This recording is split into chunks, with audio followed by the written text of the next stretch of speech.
Hi friends, मैं आकांक्षा Sharma GK with आकांक्षा में आपको स्वागत करती हूँ। आज हम ट्रिकी एमपी का तीसरा भाग पढ़ने वाले हैं। इसके पहले हम इसके 2 भाग कर चुके थे और बहुत इम्पॉर्टेंट इसके ये भाग हैं। और इसमें मैं क्या करूँगी कि मध्य प्रदेश सरकार द्वारा जितनी भी फेलोशिप दी जाती हैं वो आपको पढ़ाने वाली हूँ, और ये आपको ट्रिक से बताऊँगी। ट्रिक से आपको इतना अच्छे से याद हो जाएगा कि आप उसको कभी नहीं भूलेंगे। कौन सी फेलोशिप किस क्षेत्र में देने वाले हैं वो हम पढ़ेंगे। ठीक है, तो आगे बढ़ने से पहले फ्रेंड्स, मेरे चैनल पे एक ऑफ़र चल रहा है। ये पूरा प्री का पैकेज है और ये भी प्री का पैकेज है। प्री और मुख्य परीक्षा दोनों के ही पैकेज पर 20% का जो ऑफ़र चल रहा है, सभी प्री मुख्य परीक्षा पर 20% की छूट है। आप इसको ले सकते हैं। ऑफ़र जो है 24 अक्टूबर से 3 नवंबर तक वैलिड है। 5 दिन रह गए हैं, तो आप उसको जल्द से जल्द बुकिंग कर दीजिए। अगर आप हमारे प्री और मुख्य परीक्षा के नोट्स लेना चाहते हैं रिव्यू के लिए, आप वीडियो के प्लेलिस्ट में जाइएगा। मुख्य परीक्षा और प्री दोनों के नोट्स का रिव्यू मिल जाएगा। हम जो देते हैं वो हमारे सबके सामने रहता है। जो भी मैं नोट्स बनाती हूँ उसका रिव्यू पहले डाल देती हूँ। आप नोट्स देखिए और फिर लीजिए। कल भी मैं एक मध्य प्रदेश अर्थशास्त्र के नोट्स का रिव्यू डालूँगी। इसके अलावा कुछ दुकान वाले मेरे नोट्स की फ़ोटोकॉपी कराकर भी सेल कर रहे हैं।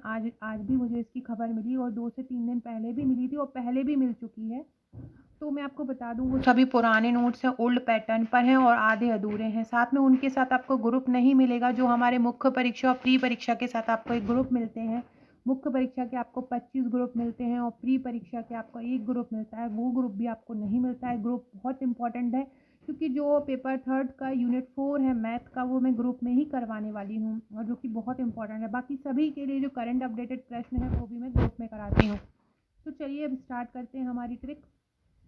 थोड़ी सी फ़नी ट्रिक है, तो क्योंकि बिना फ़न किए कोई चीज़ याद नहीं रहती है, तो आप भी उसको फ़नी वे में लेकर और 2 से 3 बार दोहराइएगा। आपको ये फेलोशिप पूरी याद हो जाएंगी। अच्छी लगी ट्रिक तो कमेंट कीजिएगा। वीडियो अच्छी लगे तो चैनल को सब्सक्राइब कर लीजिएगा, ताकि आने वाली सभी videos pre mains MP trick MP सब आपको मिलता रहे। सबसे पहला है मुक्तिबोध फेलोशिप। जो मुक्तिबोध फेलोशिप है वो साहित्य के क्षेत्र में दी जाती है। मुक्तिबोध फेलोशिप किस क्षेत्र में दी जाती है? साहित्य के क्षेत्र में। तो देखिए, यहाँ पे बोध आ रहा है और साहित्य पढ़ के भी हमको ज्ञान होता है और बोध का मतलब भी ज्ञान होता है। तो आप इसको ऐसे याद रखिएगा, साहित्य पढ़कर हमें बोध होता है और हमें तभी हम जब बड़े बड़े ग्रंथ पढ़ते हैं तभी हमें मुक्ति का रास्ता पता चलता है, मोक्ष का रास्ता पता चलता है। तो मुक्तिबोध फेलोशिप किस क्षेत्र में दी जाती है? साहित्य के क्षेत्र में दी जाती है। तो आप क्या लिख सकते हैं? साहित्य पढ़कर हमें बोध होता है और मुक्ति का रास्ता मिलता है। बोध जब भी आए तो आपको याद रखना है साहित्य। तो मुक्तिबोध फेलोशिप किस क्षेत्र में दी जाती है? साहित्य के क्षेत्र में दी जाती है। दूसरी है चक्रधर फेलोशिप। चक्रधर फेलोशिप जो है वो लोक कला के क्षेत्र में दी जाती है। चक्रधर फेलोशिप किस क्षेत्र में दी जाती है? लोक कला। तो देखिए, एक होती है कला और एक होती है लोक। लोक कला वो होती है जो जन जन के में फैली रहती। कोई क्षेत्रीय क्षेत्रीय जो कला होती है किसी क्षेत्र विशेष से संबंधित होती है, जैसे कि हमारे मध्य प्रदेश की नहीं, मध्य प्रदेश के जो अलग अलग भाग हैं, जैसे बुंदेलखंड की, बुंदेलखंड के किसी अलग क्षेत्र की, मालवा की, बघेलखंड की, तो अलग अलग लोक चित्र रहती हैं। और ये लोक कला उनकी जो कला है उसको चारों ओर बिखेर देती है। तो लोक कला और देखो, चक्रधर, चक्रधर इसको ऐसे याद रखिएगा, चारों घर। तो लोक कला चारों घर में फैली रहती है। चक्रधर से आप याद रखिएगा चारों घर। तो लोक कला चारों घर में फैली रहती है। याद रखिएगा चक्रधर, चक्रधर को चारों घर और लोक कला चारों घर में फैली रहती है। अब आपको याद कराना है अमृता शेरगिल फेलोशिप। अमृता शेरगिल फेलोशिप किस क्षेत्र में दी जाती है? अमृता शेरगिल जो फेलोशिप है वो रूपंकर कला, ललित कला क्षेत्र में दी जाती है। अमृता शेरगिल फेलोशिप कौन सी क्षेत्र में दी जाती है? रूपंकर कला या ललित कला क्षेत्र में दी जाती है। तो अमृता और रूपंकर को आपको ऐसे रिलेट करके याद करना है कि अमृता रूप से बहुत सुंदर है। अमृता रूप से बहुत सुंदर है। फिर है अलाउद्दीन फेलोशिप। देखो, अलाउद्दीन का जहाँ भी नाम आ जाए अपने मध्य प्रदेश में तो आप उनको संगीत से ही रिलेट करके याद कर लीजिए, क्योंकि ये तो बहुत सरल है, सब जानते हैं। और इसके समारोह भी होता है मैयर में, सतना जिले में। तो अलाउद्दीन फेलोशिप किस क्षेत्र में दी जाती है? संगीत के क्षेत्र में दी जाती है। आपको याद रखना है अलाउद्दीन संगीत के बहुत बड़े ज्ञाता थे। अलाउद्दीन कौन थे? अलाउद्दीन संगीत के बहुत बड़े ज्ञाता थे। फिर हम देखते हैं श्रीकांत वर्मा फेलोशिप। श्रीकांत वर्मा फेलोशिप किस क्षेत्र में दी जाती है? कविता के क्षेत्र में दी जाती है। श्रीकांत वर्मा फेलोशिप किस क्षेत्र में दी जाती है?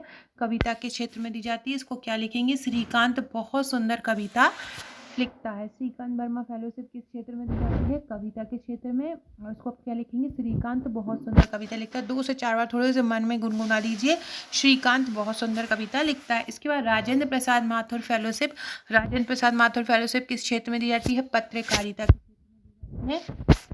आपको याद करना है, राजेंद्र जो है वो आज के ज़माने में भी पत्र लिखता है। राजेंद्र नॉर्मली किसी न किसी का दोस्त रहा होगा, तो याद रखिएगा राजेंद्र आज के ज़माने में भी पत्र लिखता है। एक बार और ट्रिक बता देती हूँ। मुक्तिबोध साहित्य के, साहित्य से हमें बोध मिलता है, बोध मतलब ज्ञान मिलता है। मुक्ति का राज चक्रधर फेलोशिप, चक्रधर मतलब चारों घर, लोक कला चारों घर में फैली रहती है। अमृता रूप से बहुत सुंदर है। रूपंकर कला, अलाउद्दीन संगीत के बहुत बड़े ज्ञाता थे, तो अलाउद्दीन संगीत के। श्रीकांत वर्मा, श्रीकांत बहुत सुंदर कविता लिखता है।